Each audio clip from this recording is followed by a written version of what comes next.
Welcome to the Deal Room, Episode 3, the podcast where we explore the stories and strategies shaping the worlds of business, real estate, and finance. I'm your host, Don Favia, multifamily specialist with Realty Investment Advisors. Today, we're joined by my friend, Brandon Schindelheim, CPA, partner, attorney, with a unique perspective on accounting and tax strategy. Quick reminder, we're not financial advisors, and nothing in this podcast should be construed as tax or financial advice. With that said, let's dive into Brandon's journey and the insights he's sharing today. Thank you. Thank you so much. Brandon Schindelheim, wanted to welcome you to the podcast. You're my officially the third episode here. So if you see anything that you don't like, make sure you let me know so we can change that moving forward. Okay, no, I don't think there is. Okay, Thank you. excellent. So, wanted to touch on you. So I know your career path's very unique. You have a law expertise. You blend accounting, and that's your main profession. What would you say kind of keeps you passionate about what you do? When I decided to buy into this partnership 10 years ago and not work for big companies, um, I had the inkling that I would get close to clients. My predecessor, as the ink was just getting dry, he said, I feel like I'm selling my second family. And that really resonated with me. I've become friends with many of my clients, close friends. And that wasn't something I was expecting, but that's just in general, without them actually becoming such close friends. I always felt a very strong need to take care of people. I was originally planning on being a doctor, became an EMT in college, but this way I'm taking care of their tax, health. Yeah, it's a different version of health, right? What translates into helping them physically and mentally, I think. Yeah. That's interesting because I know you do have a background working for a couple of big companies, the Big Four or Big Five, used to be Big Five, I guess. Yeah, You when I know, graduated was the Big Five. yeah, so you were with them for a good amount of time. How did those experiences, working for them shape your approach on working with your current clients? Like, Yeah, so I was fortunate, and this is probably going to get into at some point later on about the industry. Like I mentioned, I had always thought I wanted to be a doctor. Then while I first went to Pierce College, I would have gone into Berkeley. I know Pierce well. And I did it to save money. At the time, my parents were unable to help, and that made me, I think, stronger. And the interesting part about that is I'm now having my kids understand the cost of things. So back then, it wasn't nearly as costly to go to a four-year university. And then in addition to that, you'd have to go to graduate school or medical school, and then all the extra things if you specialize. This is just a straight four-year degree, and then you could become a CPA, which means there's a road still. You have to have, at the time, 2 years of work experience in certain parts of being an accountant. It's not just tax. There's something called financial audit. So inventory counts, understanding debits and credits, some business law. Then you also have to pass a 4-part exam. When I took it, it was only offered twice a year. It was only written. Now it's offered 6 times a year. And you can pass one part at a time. I had to pass 2 parts at once, and then I was able to pass one after the other, but 6 months later when it was offered, and within 2 years. So it was very difficult.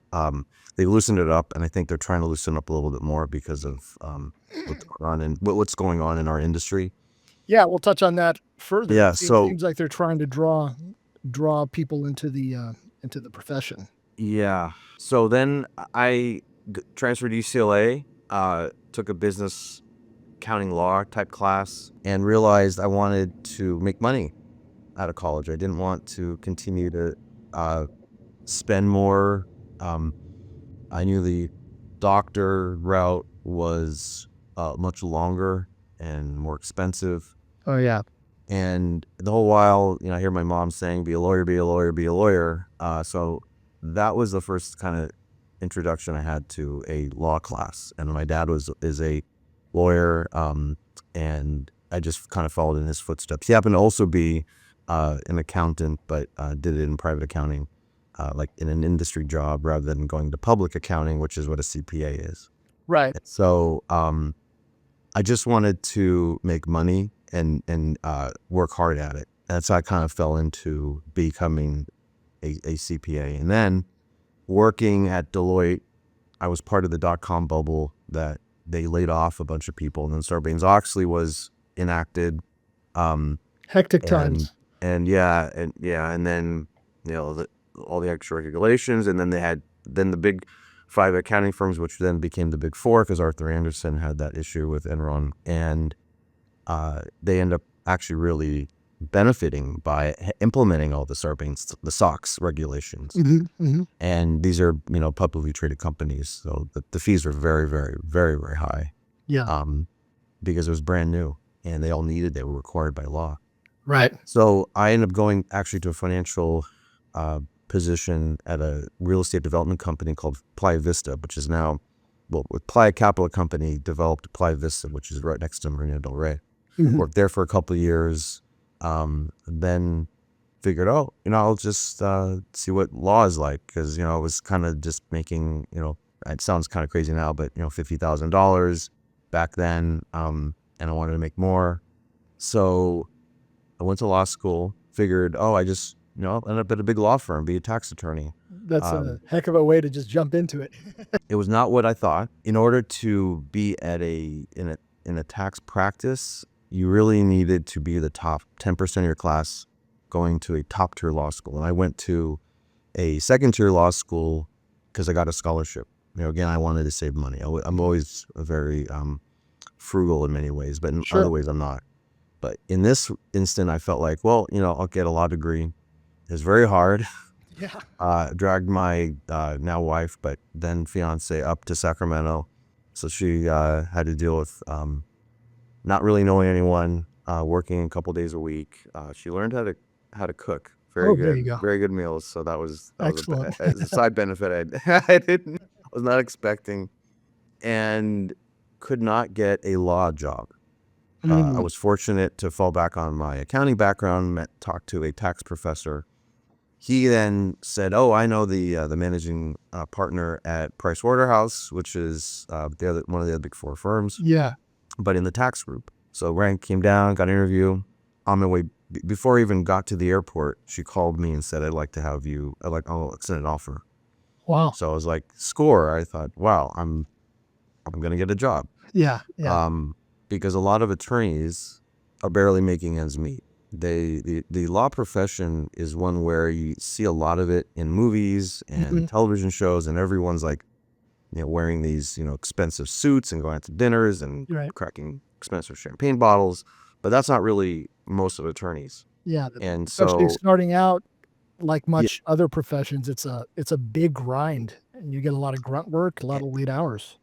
yes. And so, in addition to that, not to go into a long soliloquy here, but the attorneys are required, just like I am, because I did pass the bar, and so I have to keep that up. You actually are required to take substance abuse class. Really? As part of the ethics for attorneys, because there is a very high substance abuse for attorneys because of the grind. The money isn't always there. The expenses from law school. So I got a scholarship out of law school. Still had to take out loans. Worked at Pricewaterhouse for 5 years, focused in international tax, doing high net worth individuals, corporations, and I was shipped to different parts of California, and I had 2 kids at this point. And my oldest daughter, sometimes I get choked up thinking about it, but I was in a hotel and she was like just starting to talk, and she said, I miss you, Daddy. So I was like, what? I don't want to not see my kids grow up. Where a lot of these partners Going through that right now. big accounting, big accounting firms, where their life expectancy is very low. They're required to retire at like 62 or 65 or 60 to make sure there's room for younger CPAs to become partner. And so the average, I'm not kidding when I say this, a partner told me this because they were all concerned by the upper partners that, 7 years was what average life expectancy. So you work that long, those many hours, don't have time for your family, eat poorly, don't have time to exercise, Stress. high stress. This is the CPA. This is the lawyers. Right. So like I don't want to work that hard, and then by the time I'm 70, I'm gonna drop. That doesn't sound like a really good plan. Yeah. Yeah. So I worked at a client, Dole Food Company, for a couple of years in their corporate tax department. Were My you out of the? Did you actually do Westlake. the Westlake Village? Mhm. Yeah. They've since moved. So I grew up nearby. But I got a lot of really good experiences at Deloitte learning accounting. A lot of tax people don't know accounting, so that was important for me. I feel like originally you asked like, so how has this shaped you? So that's one thing that differentiates me from a lot of tax professionals that just do tax returns, because to know a business, you should understand how the accounting works, not just what the tax impact is. Right. Because you start with the books, the accounting, then you implement tax rules. But then my boss at Dole took another job, so they were in the middle of a big transaction. I was working long hours again, almost basically had two roles, and then came down to money. A headhunter called and said, "Hey, there's a big company downtown, and they'll pay you more." I said, "Okay." As much as I liked the people I worked with at Dole, AECom was a bigger company, but then I was driving downtown again. Didn't really get along with got along with the main boss, and Yeah. then I was transferred and didn't really get along with the next boss. So it was an easy decision when I had to have this long downtown commute, working long hours, not really getting along with this newer boss I was assigned under, and felt okay. A I change is met in order. my successor. Yeah. I met my predecessor at a UCLA football tailgate. He's like, "Where are all these young CPAs?" We go to these Spidell, these tax seminars, and everyone's either got gray hair or no hair. Right. I'm like, Right. wow, that Yeah. is a huge amount of baby boomers that are in this industry that have, I thought, opportunity for me. Right. Like, Sure. wow, there's this I mean, huge group of people that seems that like a way to transition to this topic. I know we were touching on it earlier, but staffing shortages. Tell right. us about. I mean, it seems like that's kind of what we That's a should get big into next, concern. right? Yeah. Tell us a little bit about maybe what's your thoughts on the reasoning behind that, and So I'll give you so in my practice, it was a pretty flat structure, and that's not how I was groomed back at Deloitte and Arthur Anderson, Price Waterhouse, yeah. the other companies like Arthur Anderson, all the accounting firms. The way the structure is, it's really a pyramid where you have few partners and a lot of managers and staff. Right. This was flat. There were 5 partners and like 3 employees. But since in the past 10 years, one of the partners completely changed jobs, and the other one mostly retired. That's the one I bought into. So now there's really just 3 partners, and we have 5 staff. Now we can push down more of the work to the staff, and we review. But we still do a lot of the prep work ourselves, some of the more complicated stuff or any overage surplus stuff that they can't get to.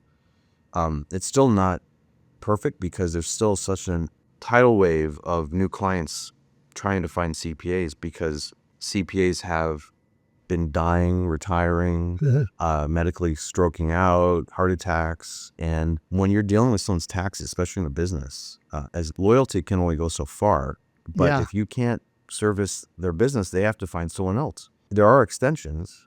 And this year I'll get into a little later, but with the wildfires, there's an automatic extension for a lot of things in Daly County residents. But Yeah. so for CPAs, it's always been the case, like, oh, they're nerds. You need to be good at math. I don't like math. Right. It's boring. You go, look at the movies who was the accountant. Even in the mafia movies, it's this old blue machine guy holding a briefcase. Yeah. Yeah. That's just not the case.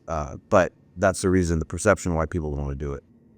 You need really two characteristics. One is organizational skills, and the other is knowing the law.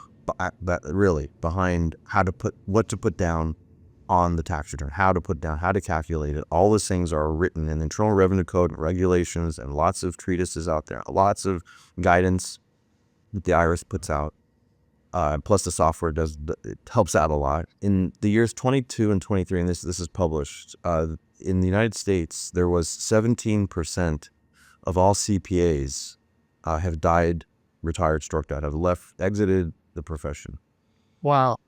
In the next 10 years, 70%. So 7 out of 10. I mean, these are like huge, gigantic numbers. So the only way that, so that's the exiting. Now, the pipeline, as I was kind of alluding to before, just now, is that it's not good. It's never been great. Do you And think worse. that this is an industry-wide issue, or is it Yeah. is it a problem that maybe smaller firms or mid-sized firms are having that maybe some of the larger, Price No, Waterhouse, they may so not be having those. people graduating from college who want to work at the big firm like I did. Right. That's the Sure. name. You get that on your resume. Right. But they're having problems. They're having the same issues. Oh, Yes. interesting. Yeah. Because I still talk to some of those people, and every one of these seminars, that's the main topic we're all talking about. Right. The older guys are trying to find who they can sell them to, and nobody wants to buy them, except private equity companies are coming and buying all these small CPA practices and monetizing it. And that's not good for the retired couple who can only pay $500 for a tax return. No. Because the private equity companies, they don't want to touch $500 tax returns. Are you kidding? No, That's not worth it for them. So Yeah. who are they going to go to? And yeah. so we've built this practice. Mine has one of my partners. He's looking to try and find somebody to come in. Another partner is trying to find somebody to come in. And we're talking to a couple people, but that doesn't take care of the staff. That's just replacing the partner to partner. But at least they've grown their practice for 40 years plus, and they want to get something from it or for it. And the best way you can think of it is someone buying it. It's hard to feel like, like I said earlier, it's like selling your second family. It's not a good feeling, but you want to make sure the person that you're selling it to is going to be able to take care of that second family. And that's what my predecessor, Aaron, I know felt when, and he still comes in, works on his family mostly. But the way I look at it is, if these private equity companies are buying up all these small places, and it's very, it's not it's very appealing to hear the number they're giving, but I'm Right. like, well, why? But you're not going to take care of, Mary Ellen down in Pacoima, wherever. Right. It's Yeah, it seems like it's there's going to not be an it's not audience fair. that's going to be ignored And if it heads along that same path. there's that, and then I also think the second way to help is actually AI. A lot of people in the industry I talk to are concerned about it taking your profession. Sure, some of it can. Big concern but- for a lot of professions. Yeah. Yeah, but Yeah. get ahead of it. Get it implemented into your system. There's a lot of the software already has this ability to scan a W-2, Yeah. and it takes the numbers right off of the paper. You Right. still have to go through it. I think it actually takes more time, to be honest. You actually have to go through it and verify those numbers. So you're looking at the piece of paper anyway and looking Yeah. at the screen and making sure those match, rather than Right. just typing it in. To me, that takes 6 seconds. Right. Just to type in, the income and the tax withheld. So, but I think there might be better, maybe more efficient uses of AI for tax prep. I think AI is going to be affecting more professions than we may know of. I think, attorneys are already using it heavily. There's some stories that I heard about some real estate attorneys that were using it so much where they forgot, or they either didn't do very well, or they forgot to double check their work. And the AI, this was last Oh. year, the AI was actually creating cases as a backup, fabricating cases. They left those in the actual motions. So it was nuts. They caught it, and it was a very embarrassing thing for that attorney. I'm not going to mention it because, I get whatever it. is. Yeah. But yeah, AI is, and the way it's moving, how exponentially it's moving up, it's fascinating. It's absolutely, I see my business also going to be affected by it. There's a lot of agents that are utilizing it for their job, but there may be a point where we could all go on vacation. Well, I guess invest in AI. There's so many AI stocks out Oh yeah, there, private, yeah.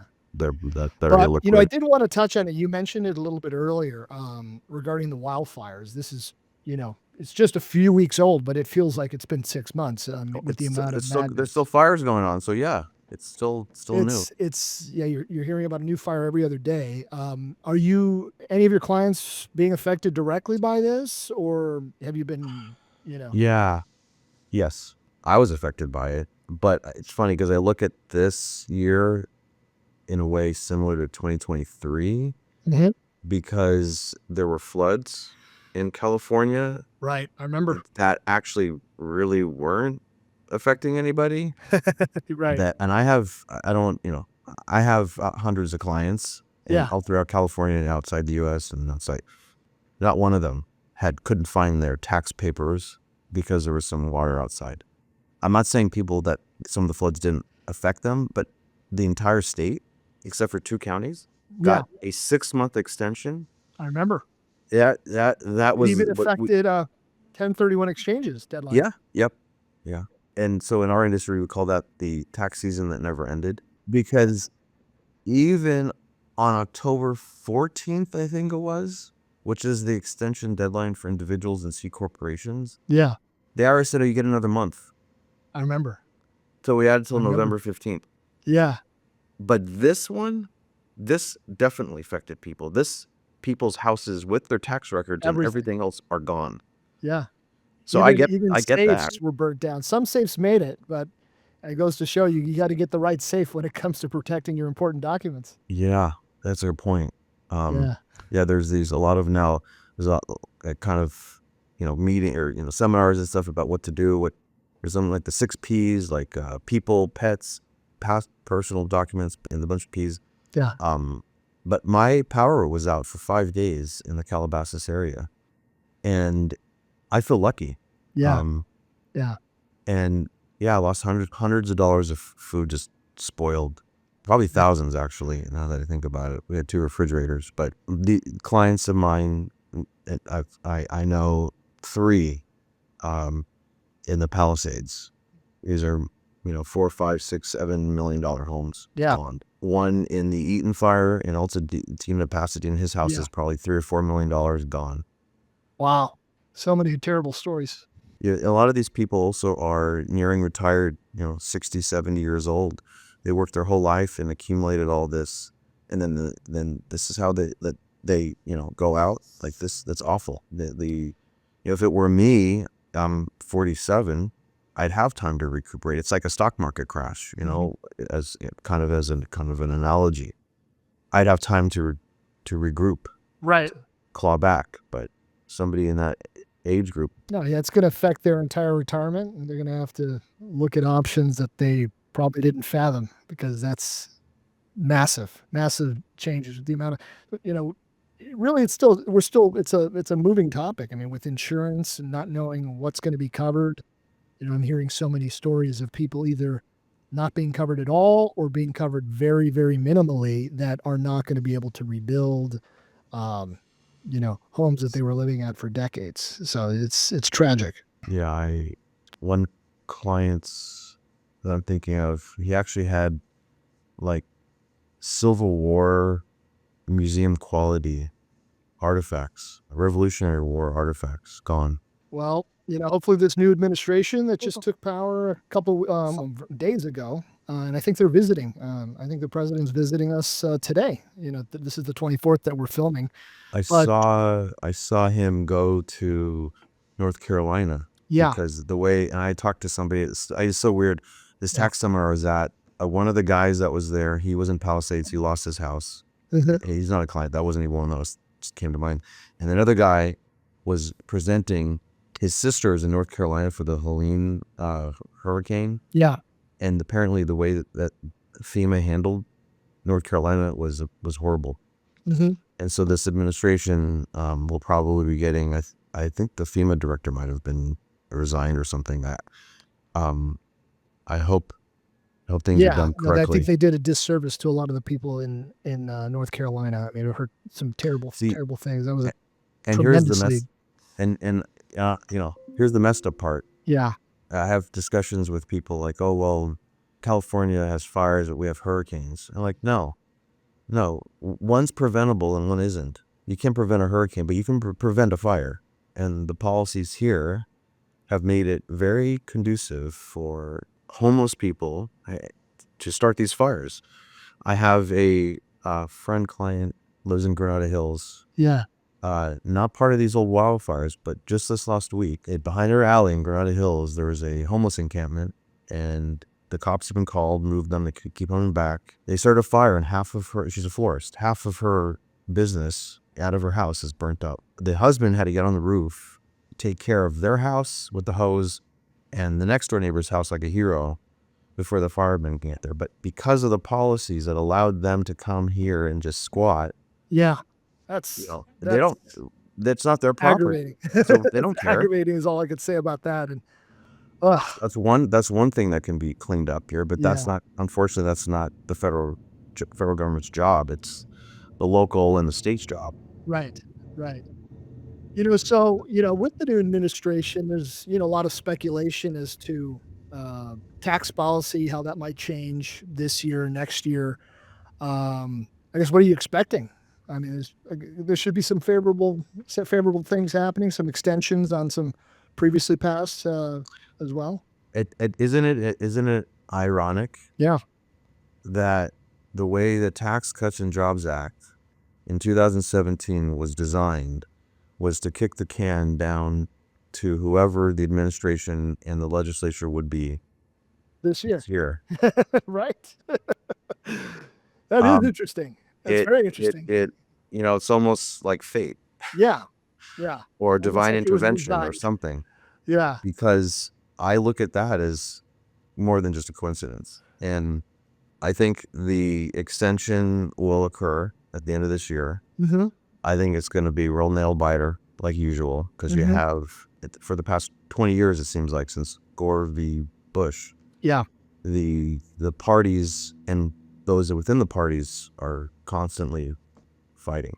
But it will get passed. I don't think it's going to be the same laws that every single one. So, for example, everyone's been complaining about, especially high tax states like California, New Jersey, New York, this what's called the state and local income tax limitation, SALT for short.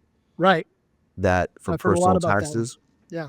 when you itemize, one of the pieces of that are taxes that you pay, state and local taxes. So that includes income tax, property taxes, some DMV fees, sales tax potentially. There's a lot of moving parts in that. But no matter what, for federal purposes, you cannot get over 10,000. And it didn't used to be that way. It did not. Yeah.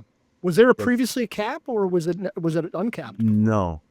No cap. I mean, so this is the thing. Yeah. It's all geography on a tax return. Right. So even though you didn't have the state and local income tax limitation like it is now, I know. typically if you're paying that kind of tax, you're a high wage earner, and you get what's called alternative minimum tax. So this is in addition to income tax, self-employment tax. This is not. So at the end of the day, even if your deduction is limited, by the SALT, you can get the deduction, but then you're thrown into alternative minimum tax. So you basically end up at the same place. So I think that's just kind of like a nothing. People can argue about that. It's all academic, but that's in general. In general, there was really it was kind of tax neutral for personal taxes. But one of the other things that was eliminated was the unreimbursed employee expense, which is also an itemized deduction, limited to 2%. It's a floor. You have to get over 2% of your adjusted gross income to be part of your itemized. And a lot of teachers, people that are sales guys that get W-2s that have to drive the car around and don't get reimbursed from the employer, those people, I would agree, probably did get hit more than others. But that's just federal.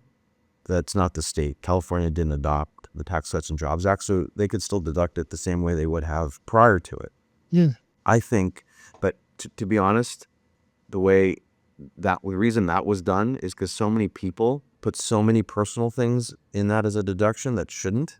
And the Right. IRS doesn't have the resources to audit every single person that puts down unreimbursed employee expenses. Right. So to me, that was a savings for the IRS to not have to audit, because you're thinking all the people that are taking advantage of that, that's less revenue for the IRS to even have. Right. So that's, I think the salt will probably be increased. I don't think it's going to be unlimited like it was. I think it's going to be maybe 30,000 or 20,000, somewhere in there, Right. just to get those people to stop complaining about it. Oh, yeah. When they really, like I said, probably didn't really get impacted at the end of the day. The other thing that might not be extended is, so there's something called the estate tax, which is kind of known in slang as inheritance tax or death tax. Mm-hmm. When somebody has lived and then they pass away, their entire net worth is valued. This is a tax on the value of what you've accumulated that you've already been taxed on, Right. because you've accumulated things by earning, getting taxed on that, income tax, Yeah. sales tax. We're constantly a barrage of taxes. Yeah. So now you're taxed again. So for federal purposes, in order to be taxed on your worth at the end of your life, you have to be over a certain threshold. Mm-hmm. And the Tax Cuts and Jobs Act doubled it. So basically, just for round numbers, basically per person went from like 5 million to 10 million. Yeah. Per spouse. So a married couple previously could have 10 million of stuff that wouldn't have an estate tax. Now it got doubled. So now it's basically 20 million. For 2025, I believe it's about 13.5 per spouse. So you could have essentially 27 million of untaxed worth. It's big. So very few people are getting that. And that's, I think that will drop. And that's based on the year that you die. Yes. Something interesting to think about. And I do those tax returns. Yeah. Those are very interesting because it's not a typical income tax return. A lot of CPAs don't do that. Mostly lawyers do. Although yes, I'm a lawyer, but at a CPA firm, some non-lawyers could still do them. Yeah. And it's interesting because you see what people have accumulated over their life, what they've done to be successful. That's another aspect of this job I wasn't anticipating, but I see successful people on the other side of my desk, what they invest in, and then I just duplicate that. It's a remarkable position to be in. And I enjoy helping them. Yeah. Yes, we need some tax revenue, of course, but you can't just keep spending into oblivion. That reminds me, this is a bit tongue in cheek. So don't feel like you even have to answer this question, because we could edit it out. So don't worry about it. Okay. But I do want to throw it out too, because it's been talked about somewhat recently with the new administration about removing all income tax and replacing it with tariffs. Do you have any comment on that, or what do you think about that? Or have you even heard of it? I mean, they're always trying to talk about a flat tax or no tax, or somewhere like Wesley Snipes was thrown in jail. He didn't believe. He got in trouble. The IRS goes after people that are celebrities because it gives the biggest impact. Yeah. To scare people into not lying. Right. And that's fine. I think that's a good idea, a good approach. It's sweet, but a tariff is not necessarily a good thing for the consumer. The idea could be, well, let's just use China as an example of who we buy our goods from, and then we add stuff to it and then pack, whatever.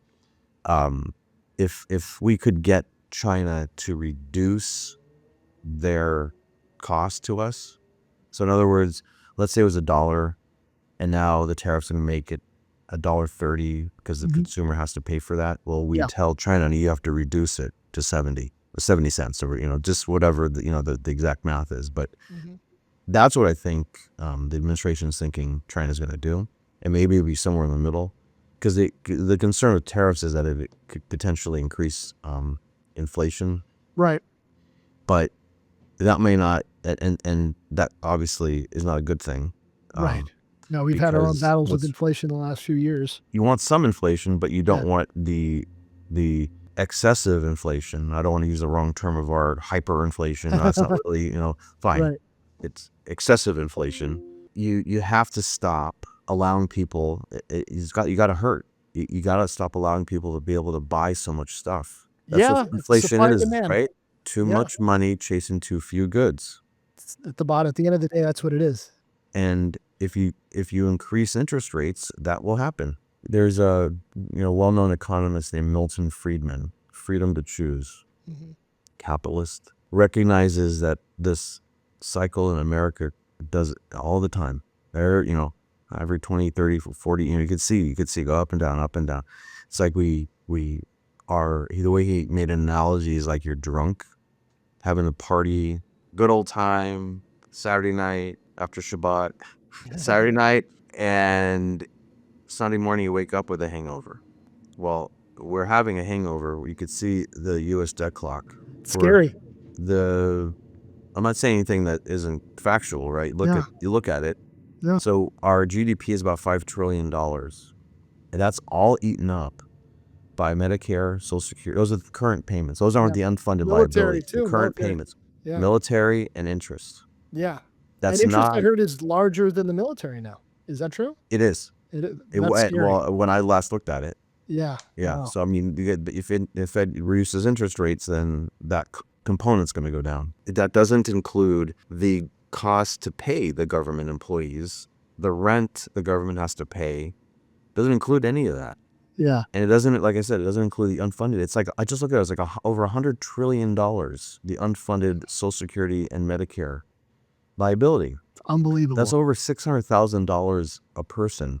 Each of us owes. So we have to stop spending. And we the need some government's got to creative lead us. ideas to tackle that, because I think the status quo is not going to. The ending of the status quo is not going to be great unless we find something creative to get rid of this. And I don't have the answer. Yeah. I know there is a point where it works, but there will always be cycles. That you can't look at, and they're partly due to hurricanes, fires, partly due to black swan events like the COVID-19 craziness. Yeah. Just look at the stock market. You can see big dips are caused by something. Right. Fear and greed, those are the emotions. And yeah, like Gordon Gekko says, greed is good. Greed is good, right? But not absolute greed. You got to learn. Yeah. Well, it's been a pleasure. Amazing to spend some time with you talking about this. This has been very revelating. Do you have any final thoughts to my audience? Any business owners, individuals that possibly, navigate through the taxes this year? I would strongly advocate your children to go into accounting. Okay. The cost effectiveness, the bang for your buck coming out of a 4-year college, and it could just be CSUN, a great school. Doesn't have to be Harvard. You do not need to go to a top tier university. You will save a ton of money. First, go to junior college, then go to a state college. Go into accounting, engineering, software, electrical, chemical engineering, IT, AI, IT, I would say. Software engineering is, I think, going to be most impacted by the AI stuff sooner. But yeah, so again, the AI stuff, again, 4-year degree, first 2 years, bang it out at a junior college, and hit me up if you are interested in accounting, because we're always looking for some experienced talent. Not right out of college, because we're a small firm, but right. It's a good career. It's very, very rewarding. And I'm working long hours, but I don't work long hours like I do year round where I was at Pricewaterhouse. Right. Or even AECOM. Like, I have my values right after from April 15th to like June 15th, I'm good. And from like October 15th to like December 15th, I'm good. Yeah. Well, so what's the best way, that anybody either wants to work with you potentially as a job or possibly as a client? What's the best way for them to reach out to you right now? I would say email. Client wise, right now we're not taking on any, because it's basically the middle of tax season. So it wouldn't we'd be doing a disservice. Got it. So after April 15th. But as far as getting a job, we're looking, to maybe buy in. One of my two partners, like I said, they're looking to retire. I would reach out to me, email Brandon at srdscpas.com. That's the best way to get a hold of me. My phone number at the office, I don't always answer because I'm too busy, is 818-782-5444. Okay. Terrific. So it sounds like you're actively hiring, and then If how it's a good fit. how many years experience would be kind of ideal for the type of Oh, I would candidate you're looking for say in partnership? at least 5 or 10 years, 5 to 10. Okay. because I can't, to train somebody green, we don't have the time for that. Yeah. Understood. Well, hey, it's been a pleasure. Thank you so much for your time, and I'll see you again soon. You're awesome. Thank you so much. Thank you, Brandon. All right. Bye-bye. Wanted to thank you for listening to The Deal Room, episode 3. Big thank you to Brandon for sharing his expertise and perspective on navigating the complexities of accounting, tax strategy, and client relationships.